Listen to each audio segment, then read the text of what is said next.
Hey guys, what's up? Force here from Force Strategy Gaming, and welcome back to Community Spotlight. Today we're going to be taking a look at a game from Excalibur, and our opponent in this particular game is Justin. So let's go right into Excalibur's vision here. So for those of you who don't know or who aren't familiar, here at Community Spotlight we basically look at replays from you guys in the community and talk about things that you can do to improve your game, things that you could have done better, and stuff like that. Now in this particular game that got sent to me from Excalibur, he said that he's going to be going for a Void Ray build, so we're going to be seeing some sort of a Void Ray build, and we're just going to take a look at his timing, the actions that he does in the game, the things that he does, and just generally talk about gameplay and how he can improve.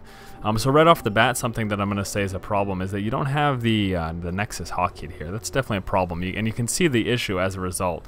And not having it hotkeyed, you're not paying attention to whether or not you're producing, and in fact there's been this long period of time where you haven't produced out of the Nexus. Now I'm going to guess if I follow your camera around here, following your camera, we can see you're paying attention to your probe, and that's great. You know, you want to be able to scout, you want to be able to get as much information as possible, but this is a bad thing if you also at the same time lose track back of your base. So right now back of your base, you know, you're still at 9 supply. You can see here looking in your production tab, there has been no probes coming, and that's a real problem. You need to make sure that that probe production is constant.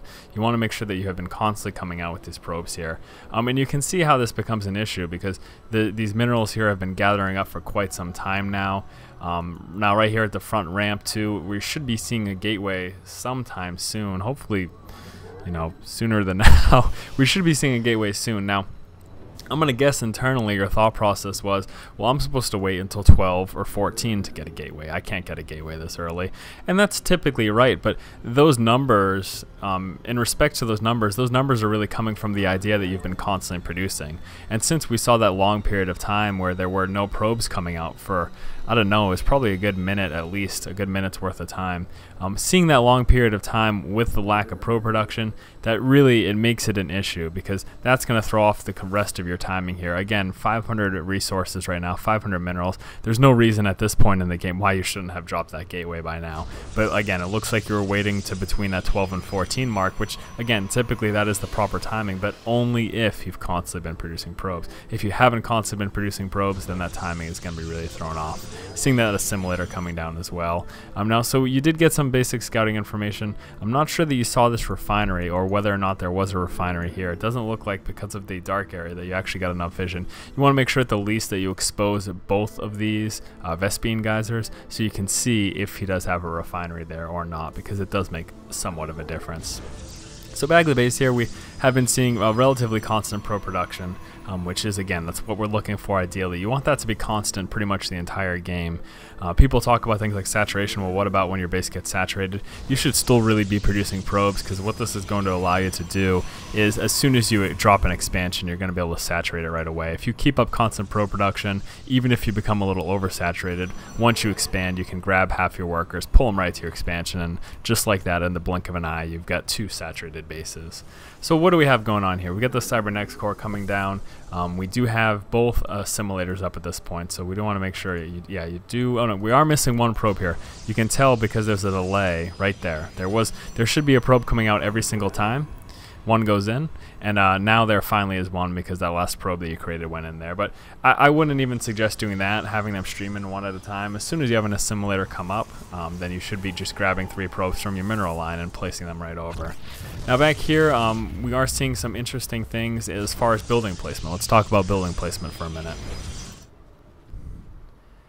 Now, in terms of building placement, like first of all, why do we block off the front of a ramp? What's the purpose behind doing that? The main purpose in doing that, the main reason you ever see anyone block off, is to stop melee units from running into their base. Those ranged units, you don't really ever need to stop from running into your base because you can just use your own units to get them. But specifically, the reason you see players block off, Terran and Protoss players, is to stop Zerglings. That's really the main reason. I guess the other idea would be to stop scouts, but you can stop scouts with your own units. You don't need to block off to do that. So to stop maybe a Zealot rush or to stop Zerglings. Against Terran, you have neither of those units to worry about. In fact, blocking off only becomes problematic against Terran, because say we have an attack right now of Marines and Marauders. Blocking off doesn't really prevent them from doing damage or anything. It doesn't prevent them from pushing defending the base. But what it does do is it provides a new target for them. And so what's going to happen is if he pushes out against you with Marines and Marauders and he attacks your front, he's going to kill off this building most likely if he's able to push you into your base. Whereas if you have these buildings back in your main, you can fend off the front with whatever units you have. If he does kill what you have and push you in, at least you still have this gateway back here, and you're still going to be able to warp in another unit or two. But if you have it up here and he kills it, well, then you're down one gateway, and that's one less thing for you to do. So that's a problem. So don't wall off against Terran. Don't put structures at the front of your base against Terran. It doesn't provide you any benefit. In fact, it only hurts you. I'm glad to see you have the Zelnaga Tower here. Something we would like to see, however, is secondary scouting with that probe. After that initial scout, maybe about a minute or two in-game minutes, you know, because in-game time is a little bit faster than real time, but a minute or two in-game minutes after that initial scout, go ahead and poke back up, see what he has defending the front of his base, see if he's got a lot of Marauders, if he's got a lot of Marines, see if there are siege tanks. You want secondary scouting to have a good idea of what your opponent's doing. Now, back at your base, we're seeing still some of those major problems. Not having probes coming out, and you're going to be able to, okay, we've got an attack coming now, you're going to be able to alleviate that by hotkeying this Nexus. You also want to make sure you're hotkeying things like your Stargate. I'm going to pause real quick before that attack moves in. So hotkey is something that I talked about earlier in this community spotlight, but very important for numerous reasons. One of the really big popular reasons is the fact that it cuts back the time it takes to do things. So let's say you're attacking. Pretend that there was a fight going on right here. Yada, yada, yada. You're engaging your guys. He's fighting you. But you still want to make sure you're producing. Now, instead of having to click back here, click on the Nexus, click on the probe, it would be much easier for you to just hit whatever hotkey you had the Nexus to, and then hit the hotkey for probe, which is E. Unless you're using grid setup, it's going to be Q. But just know what your hotkeys are for whatever setup you're using and make sure you use them on a regular basis. So, for example, I hotkey my Nexus to 4. I would also hotkey something like my Stargate to 5. Warp gates I don't hotkey because I can just hit W, it'll activate, it'll grab my warp gates and I can warp in units that way. So, if I'm fighting here in the middle, I still want to be producing. So I would hit 4 for my Nexus and then I would hit E to produce a probe. And then I also still want to be producing on my Stargate, so I'd hit 5 and then I would hit whatever I want to do to produce. I would make a Void Ray or a Phoenix, whatever I needed. Carriers, nobody makes those. Who are we kidding here? So hotkeys, very, very important. Again, like I said, one of the main reasons it cuts back the time because it takes much longer to click here, click on the building, click on what I want, go over there, and it's much faster to just hit those hotkeys. And the other thing, and the thing that I pointed out here, is that if there's a battle here, it allows me to make things away from my base. And that's another huge thing. We saw at the beginning of the game you were scouting out inside of his base, and while you were doing that, because you were paying attention to the scout, which is a good thing, but because of that you also weren't creating. Now with that hotkey you're going to be able to make probes while still scouting and while still attacking. That's very important. So let's pick it back up here. Looks like we're going to see an engagement here. This is a fairly good build. We're seeing 3-gate, Stargate. Your timings were obviously a bit off. Part of that reason was because that probe production really messed you up. But the general idea here is good. 3 gates and a Stargate, or 2 gates and a Stargate. That's typically what you can afford off of one base. Looks like you do have full saturation on both assimilators as well. That's really good. Not using the Chrono Boost, that's going to be an issue. If you're not going to be using the Chrono Boost to make additional probes, which again, obviously we would like to see more probes coming out, but if that's not what you're using for, then you would at least want to be using it for your Void Rays, or maybe to shorten the cooldown on these warp gates here. Make sure you make use of that energy. Being capped here at 100 like this, very bad, because this time that's passing when you're at 100, that could be additional energy accumulating. But since you're capped at 100, there's going to be no additional energy coming, and you're going to kind of be in a little bit of a tough spot here. So it looks like we're seeing you push out now. I know a lot of players have issues as far as, you know, when to expand and stuff like that. Well, this would be a perfect time to expand. If we take a look here, you have quite a bit of resources. This is because you haven't been creating. But, you know, pushing out is a good time to expand because while your enemy is distracted, it buys you time to get up your expansion. So right now, I would suggest trying something like expanding. That could help you a bit. As far as making sure you use these cooldowns, making sure that you're warping in units and building out of your Stargate, very important. You want to make sure, just as we want constant probe production, we also want constant unit production, because if you let a lot of cycles pass, you know, these warp-in cycles, this 30-second cooldown or 28-second cooldown, 32, whatever, average of 30. If you let a lot of these times pass without warping in units, that's going to put you drastically behind your opponent. And let me pause one more time here to kind of explain that further. So you've got a warp gate. Just pretend we have a Protoss opponent as well. I've got one warp gate. He's got one warp gate. I warp in a zealot, okay? And my opponent warps in a zealot at the same time. Now, I wait 1 minute, and then I warp in another zealot. But my opponent, in that 1 minute's worth of time, since it's only a 28-second cooldown for a zealot, he's managed to warp in 2 waves of zealots.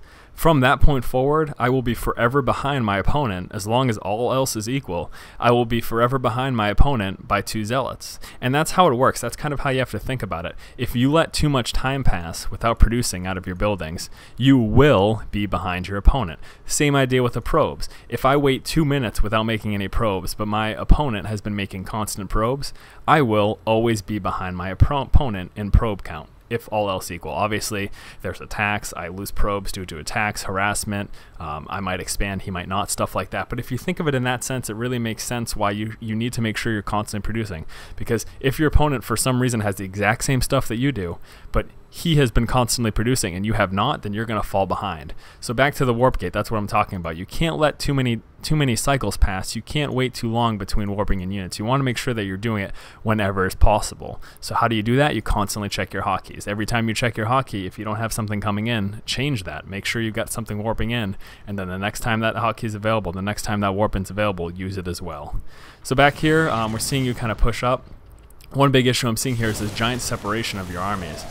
You know, as far as resources are concerned, you basically have your army split in half. You have your ground units here and the void rays over here. Because of that, he used his entire army to kill half your army, and now he could easily take the other half of your army. Whenever you go for an engagement like this, it's a good idea to try to keep your whole army together as opposed to splitting it up like that. You can see because of that, again, he was quite easily able to take out what you did have.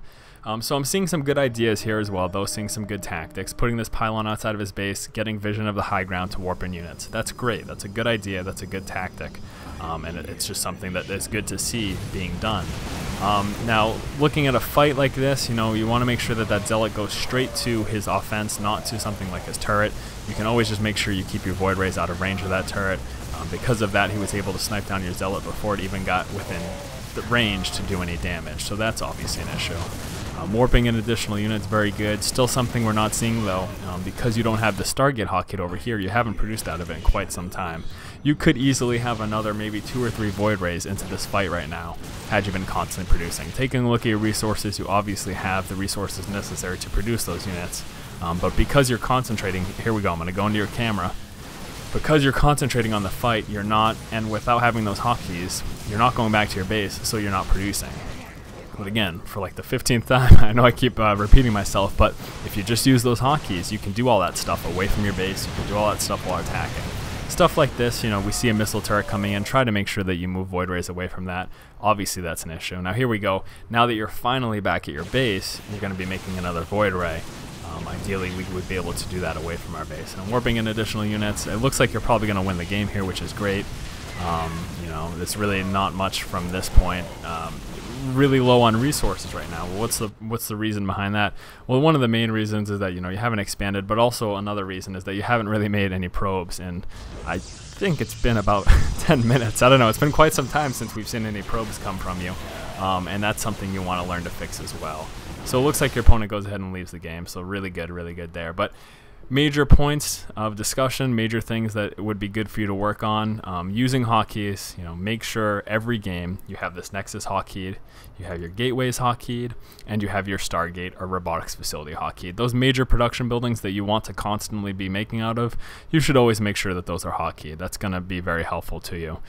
This is going to allow you to do things quicker. It's also going to allow you to build away from your base. Expanding when you push out, that's a great idea. You can see now, you know, you've pretty much had the same amount of workers for about the past 5 to 10 minutes. That shouldn't be the case. You want constant production. That way, when you expand, you can saturate it right away. And yeah, I think that's pretty much all of it there. So thank you guys for watching another episode of Community Spotlight. If you guys would like some of your videos featured in Community Spotlight, you can send it to myself at forcestrategygaming.com. We obviously can't go over all the submissions we get, but we do pick a few, and I'm going to be trying to do this at least once a week. Also, I want to let you guys know I did promise this week that I would be getting you a few of those type of extra videos besides our typical strategy videos. So this Community Spotlight, bam, done. We've got this out of the way. Also going to be trying to get you guys another player cam video and a 2v2 strategy, that ever elusive 2v2 strategy that everyone's really been asking for. I'm going to try to make sure I get that to you as well. So yeah, guys, thanks for watching. Once again, this has been Force Strategy Gaming. If you guys like our videos and you like what we're doing, then please do go ahead and subscribe to our channel. Keep watching and keep owning, guys. The map where they're not likely to check. This is going to allow you to be very mobile with your forces and where you can apply pressure and where you can warp in units. As you can see, he did try to poke forward with a Zergling. Just having the Zealot was enough. Now again, a big danger here is, say he pushed out right now. We don't really see anything. You do want to grab these Zelnaga towers. But if he did push out with a strong force and we saw it at the front of our base, just warp in a sentry or two, put some force fields down. This is going to buy you the time to counterattack.